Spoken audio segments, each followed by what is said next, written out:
In this problem, we will be going from moles to grams, and on this pathway, we will be going from mole A to mass A, in which we will be using the ratio of molar mass over 1 mole, as we will be trying to figure out the mass of 2.5 moles of HF within chemical A, as we are not moving from others. So in this problem, we will go from what is the mass of 2.5 moles of hydrogen fluoride gas, which is HF. In most of all stoichiometry problems, you will have to figure out the molar mass. So we will start off by figuring out the molar mass of HF.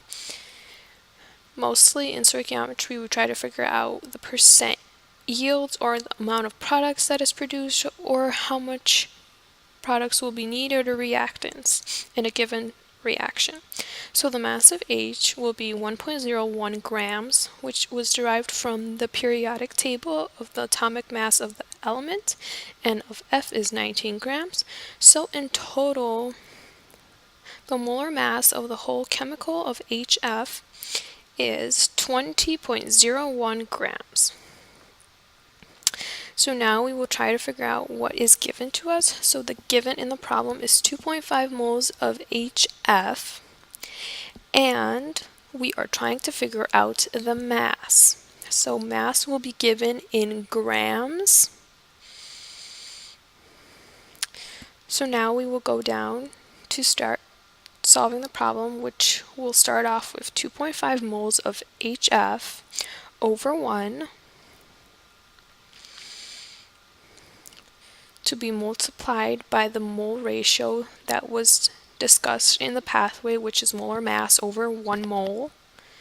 So the molar mass is 20.01 grams of HF over 1 mole of HF, as we do not have a balanced equation here, and we will assume that this is 1 mole that we are using, as it is not specified in the equation.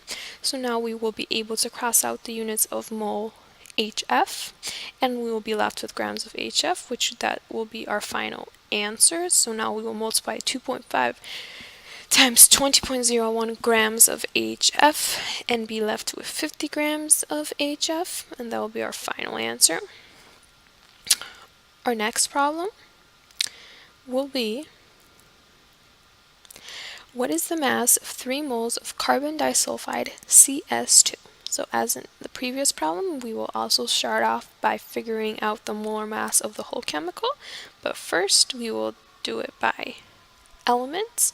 So the mass of C is 12.01 grams, and the mass of S2 is 64.14 grams, to give us a total of the whole chemical, which will be CS2, and it will give us a molar mass of 76.15 grams that will be used in the mole ratio in the problem. So now we are able to figure out what is given to us. So our given is 3 moles of CS2, and we are trying to figure out the mass, which will be given in grams. So starting off the problem with 3 moles of CS2 over 1,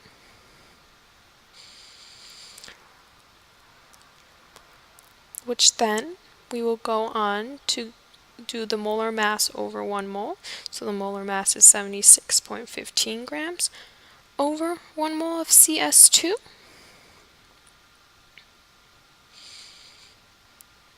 And now, since we have both moles of CS2 in the denominator and numerator, we are able to cross out the units and only be left with grams of CS2.